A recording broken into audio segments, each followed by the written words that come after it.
Welcome back, fellow jazz bums. Today we have Michael Fremer, who's back on the channel. We're going to talk about this Strata-EAST reissue series that is just starting out. Before we do, remember to like, comment, and subscribe.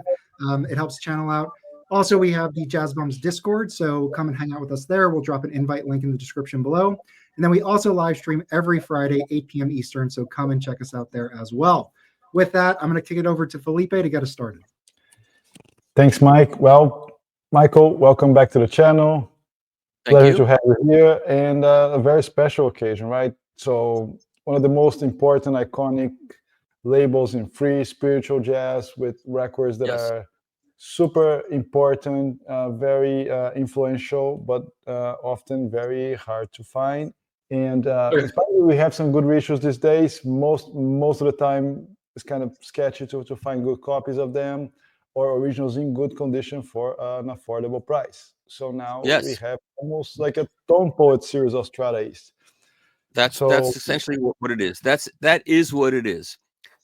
And the idea was to look at what the tone poet series is that Joe did, and try to duplicate the best qualities of that, and that's what they've done. And of course, Joe couldn't do it because he's part of UME, and he does the Blue Note series, and so he couldn't be involved. And so he's good friends with Ched, who's Charles Tolliver's son, and Joe was kind enough to recommend me to be involved in this. And so I don't claim to have Joe's knowledge, like with Joe's knowledge of Blue Note. I don't claim to have knowledge of the Strata-EAST catalog. You know, I mean, I've got this one, which I've had for a long time. That's the Gil Scott-Heron Winter in America classic. Yep. Appropriately named Winter in America. I don't want to get political here. So so they contacted me and we talked about it, and so I'm involved. And so I went out to California, and we went to RTI. They wanted to document how these are being done and show people how they're doing it, and also for new people who are into vinyl, even though we've covered this subject many times, you know, plating, pressing, the whole deal. They wanted to do it again for themselves, showing their records being cut, their records being plated, their records being coming off the press and packaged. So that's what we did. So I flew out there. Yeah. Now, when was that? Because I think recently your social media has been showing. I think you had some RTI reels. You had some Kevin Gray coherent studio reels as well. So when did you fly out there? So some of this was done a while back, and some of it was done last week. And so last week I went to RTI, and Doran did a whole plating thing. And we were going to go to Dorado for the jackets, but they had already made the jackets, so it was too late. So I got involved kind of when the process was already pretty much going. And so that's one of the reasons why for the Record Store Day release, it said that the Pharoah Sanders record was cut from 192 24-bit files, which they weren't. I did notice that. I did notice that when the Record Store Day list came out. I went right to the description. I was a little surprised by that. And that's wrong. So those guys hired me because I think they realized that they were not up on the audiophile, you know, all analog side of things, and they were taking the word of third-hand sources. Like some engineer told them, yes, just say 192 24-bit files. That's the highest digital resolution. That'll be fine. Whatever it was, you know. But they actually cut from tape. So and I put that on my website, and even on my website where I know people trust me, people say, well, why should I take your word for it? You know, you're on my website. You don't believe me. It was cut from tapes. So, and we showed one of them. So I think I'm the only person that has these records at this point, which is an honor for me, as you can imagine. Yeah. So so give us a quick rundown of the ones that you have. I know there are some people that are going to find out about this and are going to be completely envious of me, and they're gonna you know say nasty things and We know who they are. And anyway, just kidding.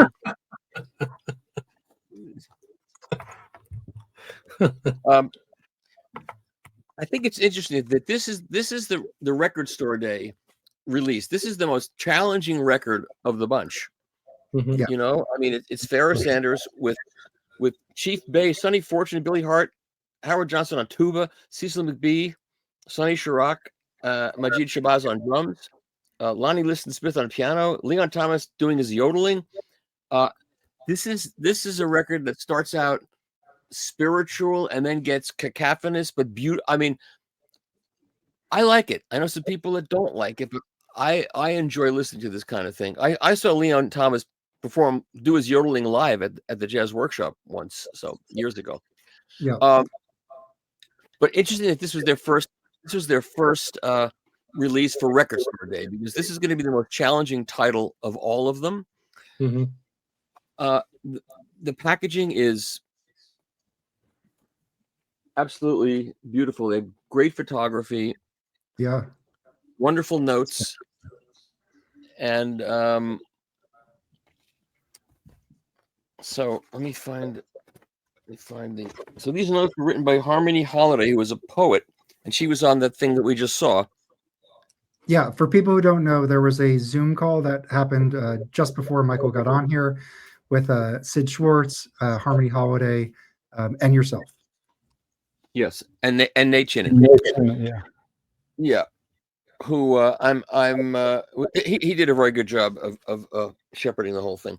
So great photography and a difficult, Clifford Jordan in the World is the first piece, and then there's only 3 compositions on this entire thing, and they're long, and they're what you'd expect from Pharoah Sanders during this period of time.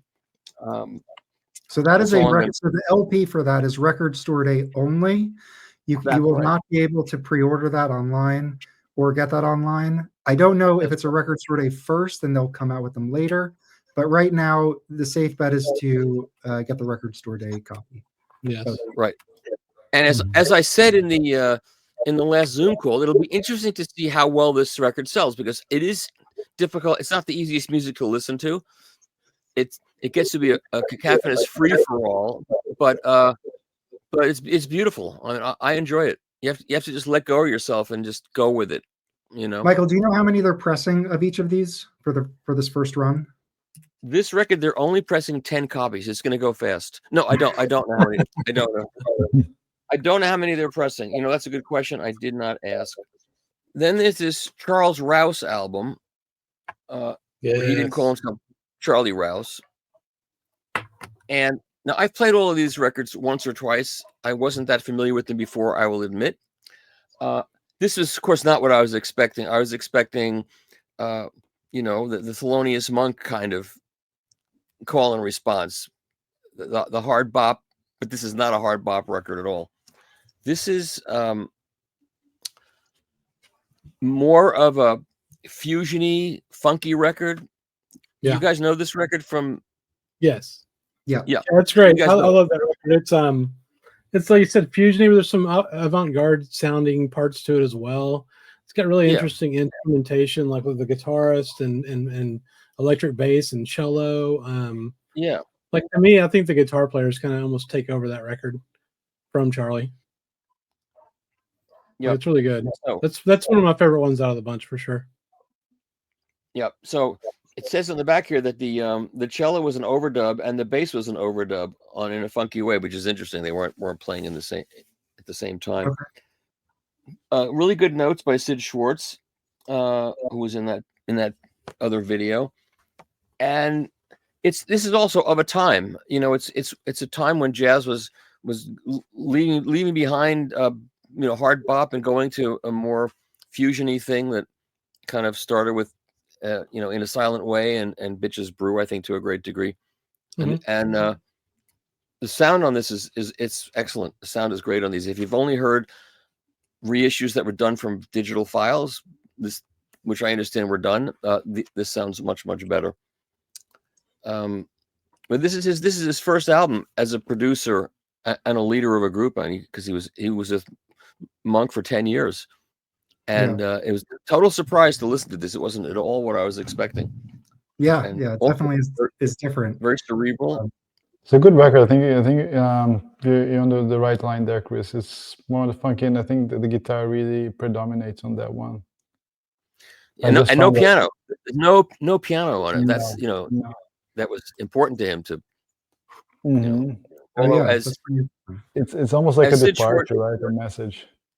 As I think it was Sid Schwartz who said about this, that 2 is 1 is a monkism in some way. So there was some reference to monk, but not in a piano. No piano.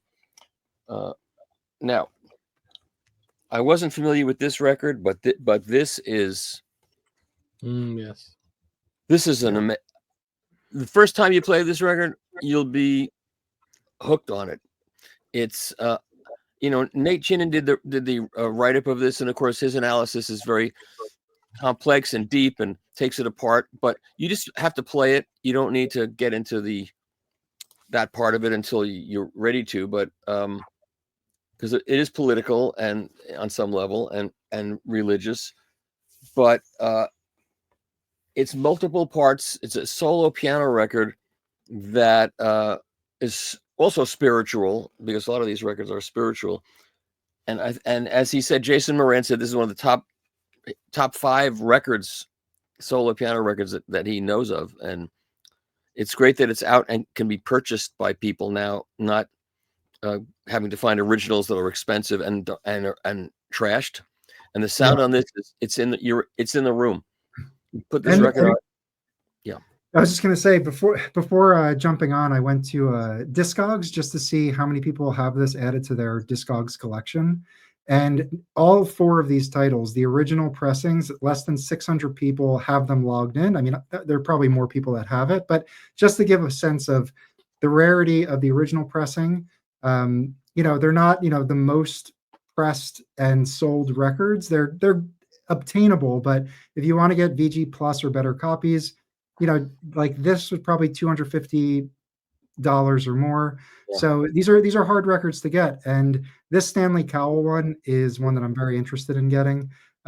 So this one is definitely high on the want list, and it's really nice that there's a nice reissue that's going to come out. So I'm pretty excited for this one in particular. Yeah, and of course this is all cut from original tapes and by Kevin Gray. The tapes were in very good condition. It's a Scotch formulation that did not suffer from shedding, it didn't need baking. It was well cared for and well stored by Charles Tolliver and sent to Kevin. And the packaging is wonderful. Everything about it is. I think anybody. Yeah, I was going to say, pop quiz. Do you know what these are retailing for? I do not. You know why? Because I'm on the Strata-EAST gravy train, and I got given one. You are. No, but I'll tell you what. Can you get us on the gravy train, Fremer? Come on. For that title, so for all the titles, except for the double LP, which we're going to get to next, they're all $35. So in terms of price point, that's pretty competitive. Yes. Yeah, that's it is. So, and these are pressed on, at RTI on the Neotech, not this transparent Neotech, but good quality vinyl at RTI. Yeah. And you get an insert with the notes, and even the insert, you see they didn't want to mess with the jacket art, so the jacket art stays the way it was, gate folded, and the insert is very well done. The artwork is really well done. You get to see the tape.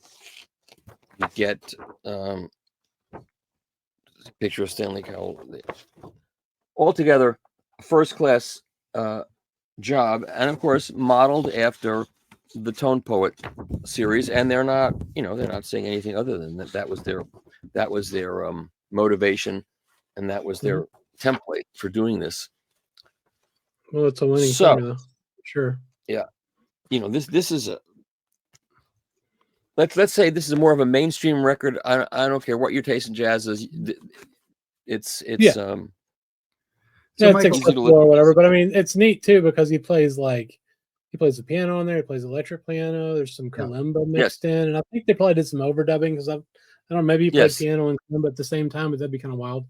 Yeah. So, you know, and then the other thing that's really neat about this label, it was artist driven, right? Like it wasn't like there was some, I mean, it was Charles Tolliver and Stanley Cowell's label. They were Yes. doing it for the art, for the artists, you know, and so the freedom kind of comes through on a lot of these records. And it was a period of time when jazz was in an interestingly bad state, tough state, because you know hard bop was out of favor, and among the younger people were into rock, and if they were listening to jazz, they were listening to In a Silent Way and that kind of thing, and Herbie Hancock was doing crossings, and they were all trying to do the Miles sound. And this is not that, but you know, it's funny. I showed Ched the other day. Let me just grab this. You know, and I think this is a time when you had other independent labels, like there was Tribe and Black Jazz. There was the AACM group as well. There was also some loft jazz stuff happening, and there was a lot of kind of independent, revolutionary style jazz. And I do feel like Strata-East is in that vein. Yes. Although it has its own unique kind of style, and I feel like each artist really does contribute their own kind of artistic reflection. Where when you listen to Live at Slugs and you listen to Pharoah Sanders, those are totally different experiences. Exactly. Although I'm sure that some of the players were in the same orbits of each other, but I do feel like the variety, like of these 4 titles that they're starting out with, are very distinct from each. Like the Charles Tolliver Live at Slugs, that's more, I feel like, advanced straight ahead style jazz, although that's not doing it justice really. The Stanley Cowell solo piano spiritual, the Pharoah Sanders kind of out style, and then the Charlie Rouse was like the funk fusion. So like there's like just an array of style just to start out with, and I hope that they keep going with this, because there are a number of titles that that are absolutely fantastic that I really hope they do get this type of treatment and get reissued with. Like this one? I hope that one. Yeah. Clifford Jordan stuff, the Capra Black by Billy Harper. There's a number of great titles that well, you should know that the digital titles, they've already transferred like over 30 or more titles, and I think those are going to be available to stream pretty quickly. Oh, nice. Sweet. Nice. And those are done by Chris Muth, interestingly enough. Chris Muth, who is best known as a lathe designer and mastering engineer on vinyl. He was involved in the digital transfers with Vic Anisi at Battery Studios. So those are done. That's a good point, though, because I went to listen to all these records today, and then I realized you couldn't actually stream them. Like they're not on. I had to find them on YouTube to listen to them. Which you can do, people, if you want to sample these records before you buy them. Obviously. Yes. So originally the press release said as of April something, all 30 plus titles are going to be able to be streamed, but they told me to pull that down that was a mistake. So I'm not exactly sure how they're going to roll out all of these titles for streaming, but I don't think it's a good idea to think them all at one time. I think it's a bad idea. They should do a few at a time. Like these 4 titles cover so much different music, and I mean, you know that they're from one vision, Tolliver and Cowell's vision to have spiritual music, to have experimental music, but they're all very different. So I was showing Ched this record, and this is an interesting record. Do you guys know this record? Yeah, I have that. It's great. Yeah, good record. But there he is, someone you expect to see in a tuxedo or a tie and jacket, wearing a turtleneck with a pendant, trying to be hip, hey, we got to be with the kids, Right. That's cool. Time. That's cool. That's a good record, though. I like that record. No one's more than just the MJQ. Come on, Michael. Cedar Walton, Hubert Lord, James Moody, great people on this record. Oh, that's fantastic. You guys know the story of how my father broke a copy of the Modern Jazz Quartet European concert over my head. You know that story, don't you? No, I don't know that story. Go ahead and tell her. Yeah, I mean, you expect if your father is mad at you and you're playing Led Zeppelin or you're playing, the Rolling Stones, and he calls you and you don't hear him, that he comes in, he takes the record and he breaks it over your head, right? That's what you maybe. I was playing the Modern Jazz Quartet European Concert, Volume 1, and my father called me, and I didn't hear him because I was grooving to the music, you know. And he came into my room, took the record off, and broke it over my head. He was very angry at me. Thank God that record was released as separate volumes, Volume 1 and Volume 2. And so I was able to go out and buy Volume 1 again. I didn't have to buy the double record set again to get. You know what's interesting about that, Michael, is when I first started listening to jazz back during the pandemic in 2020, I used to message you on just on Facebook, right? And that was one of the first records I actually ever talked to you about. Was the Modern Jazz Quartet European Concert? Yeah, because I love that record. It's so good. Which is a great, and it's the first time I ever heard Scandinavian applause, where they applaud in time with each other. You know, they don't applaud like we do, kind of rough. They all get together and they syncopate their applause. So that's a good segue. Volume 1 and Volume 2. It's a good segue to this one, because this was originally released as 2 separate volumes, Volume 1 and Volume 2, and recorded at Slugs, a very famous club where we know there was a shooting. Where Lee Morgan lost his life. Lee Morgan, yep. So, you know, Charles Tolliver produced this, and this was the original. I think this photo was in the original one of the 2 volumes. It's a great shot. I have it here. Oh, that's the original. Yeah, this is the original Volume 1. Snob. So that's Snob. of course. I mean, come on. Who do you think you're talking to, Michael? What's interesting, I know I'm talking to Jazz Bum, so I expect you to have all this stuff. What's interesting about this record is there was nobody in the audience. It sounds like there were like 5 people in the audience when they recorded this. Right.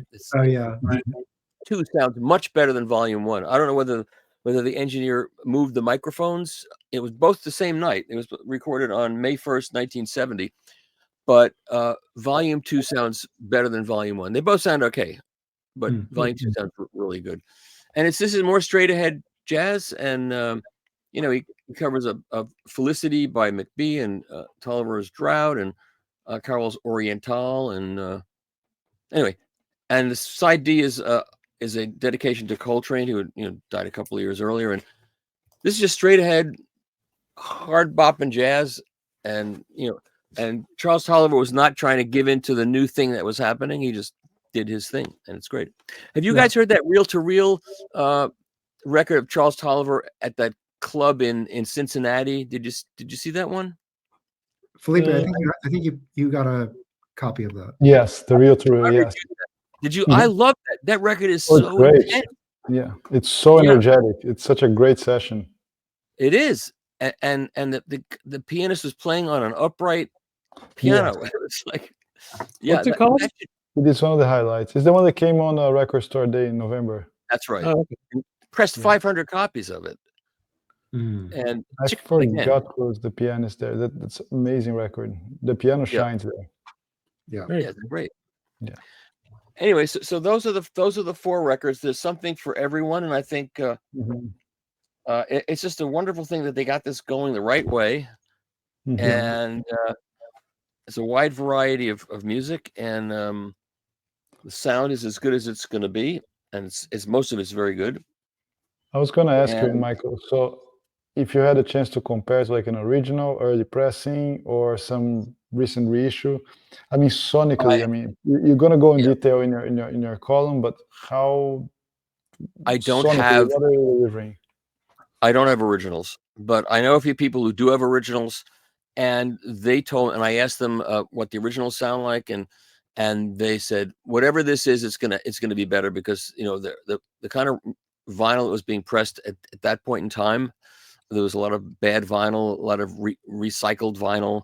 There was don't forget, there was also a shortage, an oil shortage, and an oil boycott, and the mastering of the originals was not the highest caliber. This is the highest caliber reissue on the best quality vinyl, and Kevin basically was able to just let the tapes run and cut. There's very, very little manipulation needed, and the tapes, the Scotch, this was Scotch 202, I think, and he said there was no shedding. He didn't have to bake the tapes at all, and we're not in a situation like we had with the Blue Notes, where what is that, Blue Note purists who like the original pressing, the compressed pressings with the bass roll off and the bump at 90 hertz, and they think that's the holy grail, and that's what Rudy Van Gelder wanted, which is not true. And what we're getting now with those is what he would have preferred to have out. And these were put out originally without any special thing done to them to make them playable on inexpensive turntables. They just were straight ahead cuts, but the quality of, I mean, I don't know how many of you guys have ever compared Kevin Gray's cuts at Acoustic with his cuts at Coherent. Have you done that? No, I never compare. I have a bunch of those, Michael. I never like actually took my time to compare some of, for example, the Music Matters or Chad's 45s to more recent stuff. But I need to, yeah. Well, as far as I'm concerned, I take, when I do these demonstrations reveal, I bring Midnight Blue, the Kenny Burrell record. I bring the double 45 that Kevin cut at Acoustic, which also I think had Steve Hoffman's input. And I compare that to the 33 that Kevin cut at Coherent. And there is no comparison. The 33 is so much better than those 45s, which sound soft. And I finally got, now that Kevin's, he's getting ready to retire soon, I think. So he's speaking, he's not immediately soon, but it's on the horizon. And he was willing to admit that when he had his mastering suite rewired with better cable, the difference was major. He didn't want to say that at first because you can't say cables make a difference if you're on the engineering side of things because it's audiophile nonsense. But you compare Midnight Blue on the double 45 to what's a 33, it's so much more transparent, it's so much cleaner, and the electronics were redone, also all new Class A electronics. So these are all done with Kevin's, with his most up-to-date electronics, wiring, everything in his system is up to date, and they sound fantastic. Do you know if they're planning on doing more of these? Oh, absolutely. You don't have to reveal any secrets or anything, obviously, but they're planning to do more. Yes, these are the first 4, and my involvement only came after these were in production already, for the most part. But going forward, I'll be more intimately involved in checking test pressings and making sure everything's done correctly. Yeah, it's great. No, that's fantastic. And I will tell you that my guy is doing another record, Kalen Cardello. That's amazing. I was fixing to ask about him. That's awesome. Yeah, Kalen's. I got a call from Lori Lieberman. Lori Lieberman. She's done some audiophile records, and she was involved with Killing Me Softly, etc., etc. So she needed a pianist to accompany her on some live gigs she was doing, and I suggested Kalen, and I sent video of Kalen accompanying Cecile McLaurin Salvant. If you go on, and he's incredible. And so any of these guys that are gigging and struggling, and they paid him well to come to California and perform with her, and everybody that was at the show was just blown away by how great he is, and he is great. And so he's got his own trio now, and they performed at Birdland last year, and I saw them, all new material, not like the Kalen Rufus record, but all of his own material, and it was phenomenal. And that day he had a car crash. It was his birthday, and he had a very, very serious car crash, so that if this had not been a modern car with airbags, he probably would have been killed.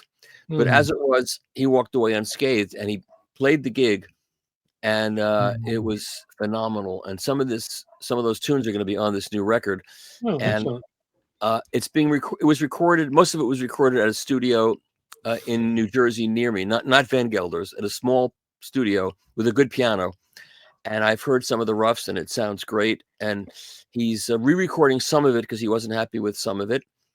But that's going to come out next year or later this year, and I'm going to be doing the vinyl on Liam Records. Liam again, and Liam actually was at the Westminster Dog Show yesterday and competed, but he didn't do well. Liam needs another year of seasoning before he's a really great dog, and he will He will win the championship in the breed. I'm convinced, but not this year. This year he was. Well, what happened is the bitch at the next table was in heat, and that kind of it messed him up. I just threw him off his game completely. Yeah. Oh, it did. It really did. And because when the dog's in the ring, the Cardigan Welsh Corgi standard is the tail has to be held low. His tail was up all the way. It was because he was so excited. But that's what happens. He'll learn. Next year he'll be good. So Kalen's got that, and Kalen's got another project that he wants to do, and I've got to find funding for it. But this is really, really an exciting project. I can't even talk about it. It would be a live recording at Dizzy's Club and at the Time Warner Center, and I'm trying to get the funding for this through some people I know. And if I can get that done, that'll also be on Liam Records, and that'll be really great. He's got some great talent lined up for that. Big names, who want to do this. It's a tribute to someone, I don't want to say who's a tribute to, who's no longer with us, who's a pianist that Kalen studied with. So I'm enjoying this record mogul stuff. I'm enjoying it as much, if not more, than the audiophile reviewing and reviewing records. It's fun. Patrick Leonard's record was another great experience. So jumping on that, Michael, what kind of gear does still excite you when you get some fun reviews? Say, this is cool, I really want to check this out? Or have you played that Bobby Bradford record that Intervention put out? No. It's very unusual. And this guy lost his house in the fire, and that's an interesting record that you might enjoy. What else? I've been mostly reviewing reissues because did you get hip to that Wadada Leo Smith record last year? Oh, that's terrific. Yeah. Oh my God, that's just that's one of my favorite records of 2024, and I've not done one of these the best records of 2020. I haven't done one of those videos. I don't. Maybe I'll do one.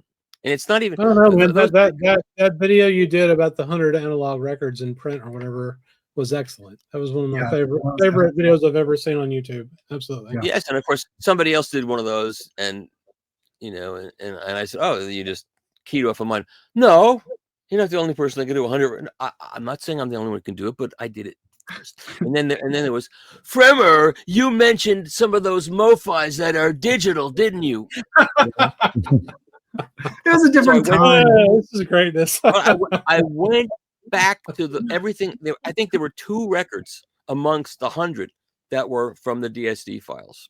That's all. Yeah, I always. It sounds excellent anyway, man. Come on. You did a Beethoven Symphony Box video, and it was just fun to listen to you talk about the importance, your history with one of them. The Reader's Digest one, which shouldn't be ignored, and it was just an interesting kind of like deep dive that you did, because I guess you have a dozen or so of them. But that was a great one. I talked about that with one of the things I did on the Nate thing last thing. I showed a lacquer. I'm not sure it even made it to the light. So I wanted to show you. This is a lacquer. Is it true that they have a scent to them? Oh yeah. They have a smell because it's paint. It's like it's dried paint, and so there's a lacquer and an acetate are 2 separate things. So this is a lacquer. So a lacquer would be a 16-inch. You see how big it is? A 16-inch disc that becomes a record, but it has to be processed. It has to be after the stamper is made, it has to be folded over so it can be put onto a press.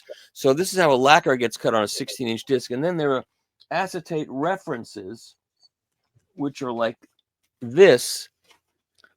This is a Night in Tunisia, the Blue Note acetate. Wow. And is that the Classic Records, Classic Series acetate? This was a Blue Note. This was for the Blue Note one, for the Music Matters one. Okay. Cool. And so an acetate is a 12-inch, so it's cut as a reference, so you can take it home and listen to it. It's not meant to be processed into a record. It's simply a reference. Okay. But I showed that to Nate's group, but I'm not sure that even got into the actual video. And then the other thing I talked about, which was interesting, was I said, I like streaming. Streaming is a great way to find out about new music, and I love it. But I know this is the first jazz record I ever bought. Yeah. And so Nate said, well, that actual pressing or that music? I said, no, this pressing is the first. This is the first jazz record I ever bought. And I bought this in 1962. I was into rock and roll, and Buddy Holly had died, and Elvis was in the army, or he was just getting out of the army, and rock and roll had become Fabian and Frankie Avalon and all this crap. And I said to myself, I must be maturing, and I must get into jazz, and I must smoke a pipe, and I must get a pork pie hat. And so I did all those things, and it looked really stupid being a 14-year-old, but I did it. And I went to a record store. I was visiting my grandparents on the Lower East Side, and I went to a record store on Delancey Street, and I walked in and I said to the guy, I want to get into jazz because I've outgrown rock and roll. What do you suggest? And he pulled this record and he said, okay, do you know this song, My Favorite Things? And I said, yeah, I know it from The Sound of Music. Sure. He goes, well, this is John Coltrane, and he does a version of My Favorite Things. And so I want you to play this, get this record and play it. And you'll see that at first you'll recognize the song, My Favorite Things, because you know it. And then it's going to get really wild, and you probably won't know what's going on. And you'll say, what happened to the melody? And he's going to go up into outer space, and you'll get nervous, and you'll lose your bearing, and you'll get, your blood pressure will go up, and you'll get completely confused. And then finally he'll come back to it, and you go, whew. He said, it's like walking a tightrope, and you walk out across the tightrope, and when you get to the middle, it's really scary. And then when you get to the end, you're back on solid ground. He says, you play this record over and over again, as many times as it takes you to follow it, so you see where it's going and you don't get lost. And when you get to the other side and you're comfortable, you'll know what jazz is about. And that's how I got into jazz. And I'll never forget that. I can see that guy's face to this day. And I know that young people who get into jazz from streaming 30 years from now, 40 years from now, I mean, this is a long time ago, they won't be able to say, yeah, the first jazz record I heard was, I streamed it on Qobuz or whatever. They won't have that experience. They'll have to buy it. And that's why it's great that young people are buying jazz records. And I remember hanging out with Joe Harley in the 1990s when it really looked bad for vinyl. And we sat down and said, what are we going to do to get, to get people to buy records again? What are we going to do to get young people into this? And Joe said, what we have to do is get them to hear it, get them to sit down and listen to a record and experience it and hold the jacket in their hand and get that experience of what it's, because the sound is not what these CDs are sounding like. And if they hear it and they see it and they touch it, they'll want it. And that's what's happened. It's the greatest. Sure. I picked up a few of those. I forget the name of the company now. It's the cable company that Joe worked for. Audio Quest. Oh, yeah. So he produced a number of records, jazz, rock, some fusion stuff, even some classic, like some small group classical stuff. And and he I think pressed that RTI. He was using, I think, one of their fancy vinyl formulations. Just everything really well done. But that was like 92 or something, like 92, 93, which I think was, it predates like Michael Hobson and Classic Records. Like he was at the forefront of vinyl and really kind of working what mixture he wanted to kind of use to kind of make it what it was. And it's really no surprise that now he's, reissuing the Tone Poets with UME. But I think it probably, I think he did some stuff before Audio Quest as well, for some other labels. Like I know he worked with like Anthony Wilson on a few things. He did some stuff for Ying Tan at Groove Note. That's right. Yeah. And those are great also. And and Joe got to do the ones for Audio Quest because cables are a scam, and they were making a lot of money at Audio Quest. There's some good records that he did. All these scam cables and at big profits, and they gave some to Joe to make some records. So Well, one thing is the audiophile people that speak about those records don't really talk about those Audio Quest records. I think they're worth looking into. There's a James Newton one which is very good.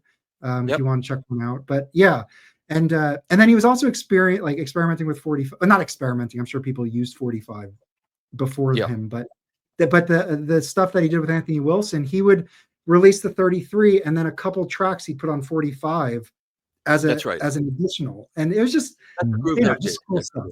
Yeah, groove.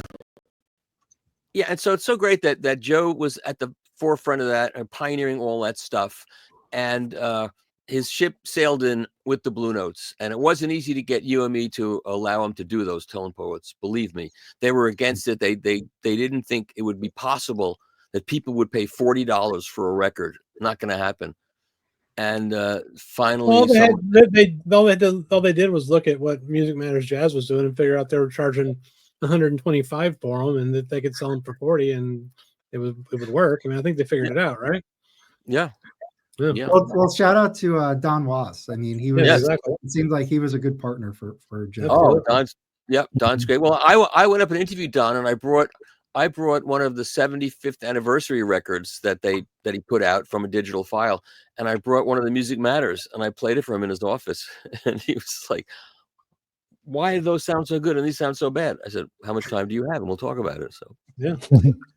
Well, that's why it's good that Strata East has you on board, and they'll continue doing great work. So I'm really excited by it. I really am. And one thing I want to say to you, I mean, Chad Kassem advertises on my website, so I'm owned by Chad Kassem, and I can never give him a bad review.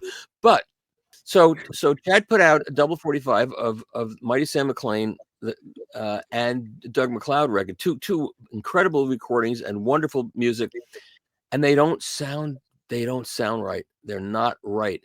And what happened was Audio Quest sold the catalog to some third party, and Chad requested the tapes, and and in good faith got what they sent him, and something was not right with those. So if you want to hear those two records the way they're supposed to sound, find the original Audio Quests. Okay. Good to know. And Chad will have to deal with that fact. It's fine. That's all right. You've given Chad some tough reviews. Well, I mean, if we want, we've talked about having a series of what we call jazz bum fight videos. Fight videos? Yeah, fight videos between personalities in the vinyl community, such as yourself. So if you and Chad wanted to argue about it, you could both come here and we can mediate. So hey man, you don't know how much money I had to pay to get that label, man. I did that label, and we got the best. But Chad and I go back. Chad and I go back to when nobody wanted vinyl days, when he was pressing records, and and for small numbers of people, and it's great to see how well he's done. And Chad's story, you guys have watched the video when I roasted him at the LA and Orange County Audio Society gala. Yes. Haven't you watched that one? That's really a true story. I changed the subject matter a little bit, but it's really a true story. And Fred Kaplan, who writes me, was visiting Chad once, and they were having dinner, and the governor of the state happened to be in the restaurant and walked over to Chad, because Chad at that point, even now, I think he's the second biggest employer in Salina. The biggest one is Tony's Frozen Pizza, and the second biggest is Chad. And when you think of Chad moved to Salina and was washing dishes and selling records out of milk crates, it's a great story. It's a story. Yeah. And now he's got Matt Luthens in the mastering lab out there, and he's got the whole production except for jackets, I guess. That's I think he said he actually could do jackets if he wanted to, but probably not at the level that he wants. But not worth it. No, it's not. He's got enough going on. Yeah, and Matthew's cutting great records, and they've had a lot of trouble with Doug's cutting system for a while, but they've got it down. I mean, Matthew cut my record, Liam Records #1, and that record sounds great. And we sold out. We sold 2,000 copies of that record. Nice. That's pretty good. I always say I know Matthew he has a website called 1150. It's 1150.com. And years ago, he went through the entire Sinatra catalog and A-B'd every pressing, UK pressings, US pressings, all different types. And he does a write-up. So I was a big Sinatra collector, and that was like my Bible to figure out what pressings to get, the MoFi pressings versus all the different types, the Alan Dell pressings from the UK. and he crowdsourced it through the Hoffman Forum, and that's how I was introduced to him. And then it just happened that he's like, so he's a Sinatra guy at heart, which I love. Yeah. And now he's like one of the top cutting engineers. So, yes, it's great. Yeah, I'm pretty sure that you and him are the only people that have read that website. No, there's a lot of contributors to that, and now hopefully people will go to that. If anybody's interested, I'll drop a comment in the description. So, what did you think of the one step of the Frank Sinatra Columbia record, the Impex one? It's fantastic, I think. So I have the original 10-inch Columbia from 1949, I think, or 50, and then I have the first one. They put out a 33. Regular 33 AAA, but the sources are actually both tape and like old, I don't know if it's acetate disc or whatever it is, but it's a transcription disc for some of it. Yes, exactly. And then they did this one step, and for my ears on my system in my room, I thought the one step was a significant step in like a better direction. So I would recommend, if you can and you want, get that one over the 33. I do think it's a significant enough difference. Plus, on the one step, it's 45, and they include a couple additional tracks with Harry James's trumpet on it, which is fantastic. Amazing. So yeah. That's also a reason to get it. But if you're a Sinatra fan, it's not from his Capitol era, so it's a little different. It's not going to be like his most lauded period in the 50s with Capitol. But if you're interested in it, I would say get that. It is limited. It's Frank transitioning, and I don't mean in the he made the move from being a teen idol to being relevant, and the annotation in that package and the whole graphic arts part of it. The 33 was good looking, but this is even much better. Now there is a disclaimer that has been made, though, Mr. Fremer. Our Michael too is a giant shill, because he got a review copy of that record. That's right. I'm on the gravy train. The Frank Sinatra. You're on the gravy train, Mike. They mistook you for me. That's why you got it. You wouldn't have gotten it otherwise. I know Felipe reviewed the Getz Gilberto one step, right, Felipe? Yeah. And that was Impex as well. What did you think of that one? Yeah. That tape's in rough shape in a lot of places. There's all kinds of stories about that. There was an original, and then of course the transposition of the saxophone and her voice, and the first one, and there was an original pressing of that, an original mix that came out for a short period of time, and then they remixed it, and that's what most people have heard. And I heard a fixed version of that. There's one section where his saxophone goes out, it drops, there's a dropout, and I heard it fixed. Someone sent me a file where they fixed it in the digital domain, and the digital domain version sounds really, really good. I have to say, it does. Their version sounds great. The better you make it, ironically, the worse it sounds in some ways, because you're hearing all the flaws. That's one of the ironies of it. Felipe, was that recorded at Englewood Cliffs? Was that Englewood Cliffs recording? No. I don't remember. I think that was recorded. That was in New York. Was that at A&R Studios? Was that at yes, Phil Ramon. Yes, Phil Ramon did it. Yeah.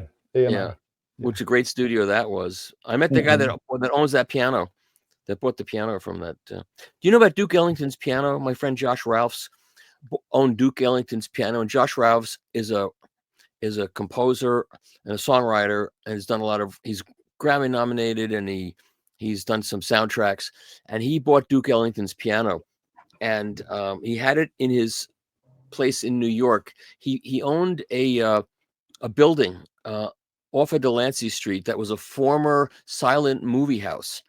So it was a big open space, and there was cement like risers for where there were seats when it was a movie theater, and then there was a place where the screen was, and he had this big party there, and I went to the party. He put out a record called Wretches and Jabberers. Have you heard that record?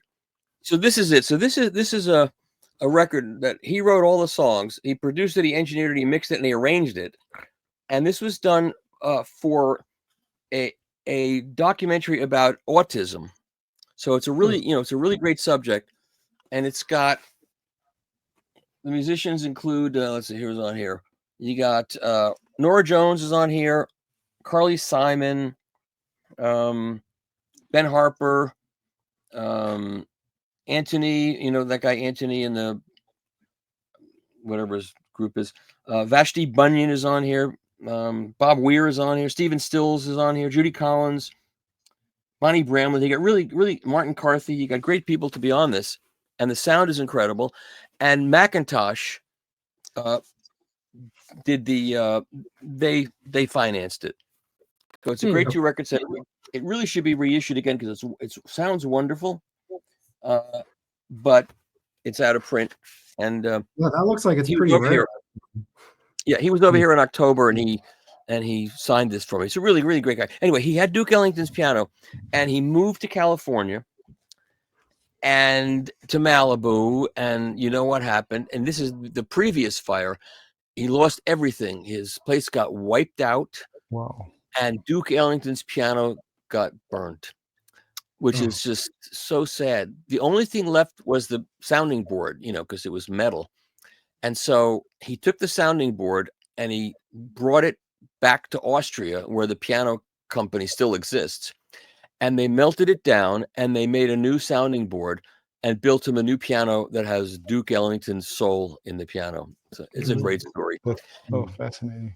And he wants to make that into a record also. He's got I think documentary's already shot, but he needs funding, and he wants to, and he's got the music. He's got some big name talent ready to do the songs about this, but nobody's willing to pony up the money so far.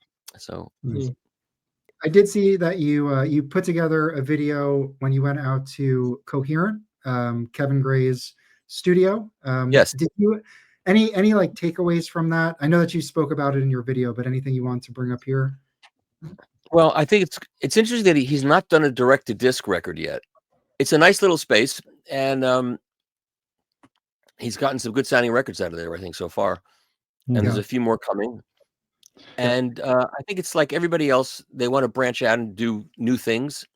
So, he's been mastering so many records. The first thing we ever did together was in the 90s, Kevin and I, for the Heavy Vinyl series for MCA. Do you know about that series?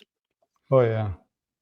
So that was a guy at MCA decided to keep vinyl alive. So they hired me to do the supervise the release and write the notes, which I did. And Kevin was cutting at Future Disc at that point in time.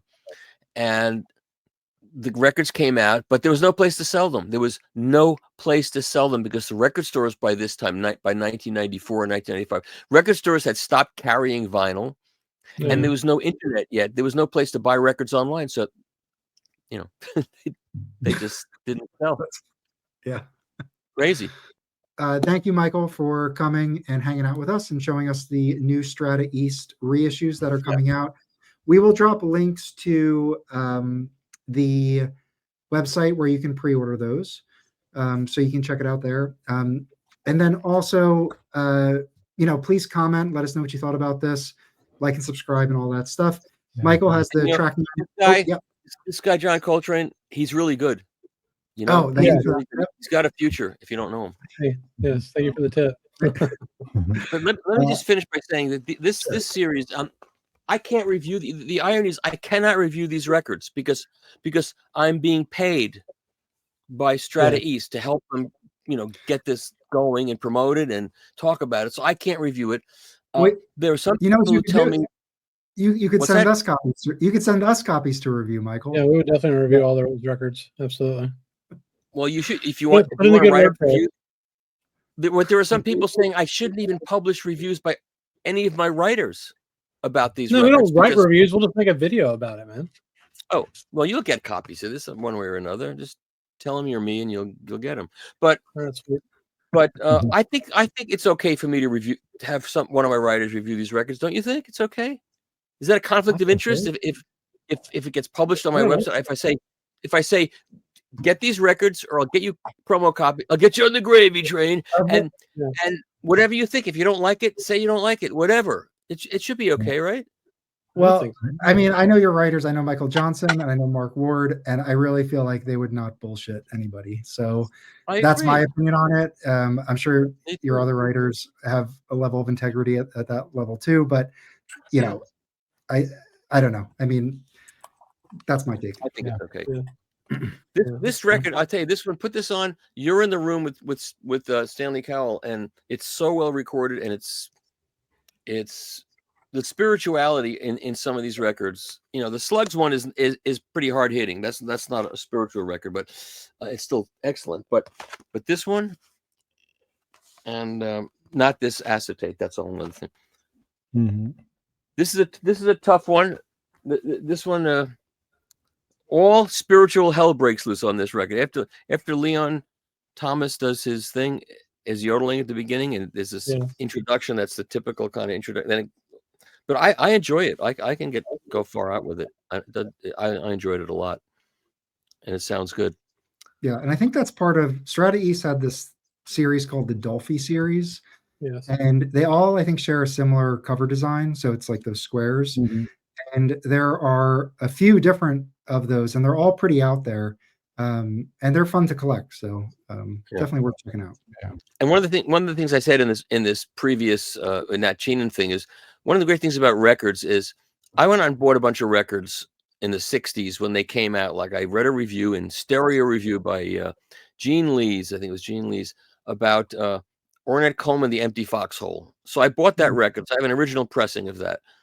And I played it and I said, I don't know what the heck whatever this is, I don't get it. I put it back on the shelf and I didn't play it for like 20 years. And then I took it out 20 years later and now I understood it. It wasn't even difficult. It wasn't like that difficult a record to understand. And that's one of the so vinyl, you buy. I tell young people, buy a record now. If you don't like it, if you don't get it, don't get rid of it. Put it on the shelf. It's a little time machine. You're putting like money in the bank. Take it out in 20 years when you mature a little bit, and maybe you'll like it. Yeah. Mm-hmm. Yeah, and that record's really a roller coaster from what I remember. It's there are parts to it that are very melodic and like straightforward. But I remember at the end it gets wild, like cacophonous. Well, how old was this kid playing drums on there? His son was. He was very young at that time. Yeah. Yeah, it was stretch for me. I mean, him playing the trumpet and the violin, it wasn't really his bag. I liked him on trumpet though, or not. Yeah. So, all right. Any last words on Strata-East, Michael?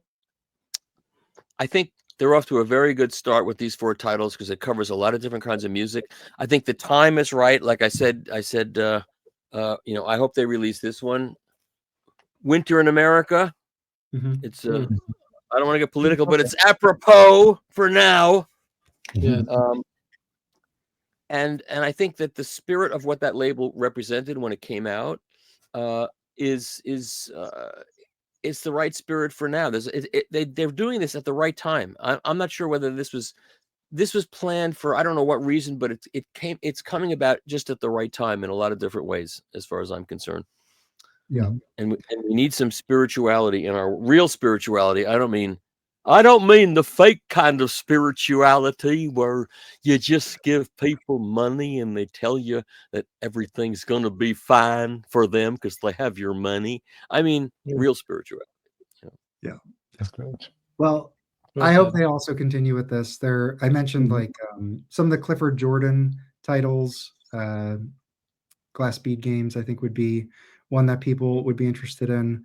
The Capper Black by Billy Harper is an excellent record. And they have putting in requests to you since you're going to be involved with this. Yeah,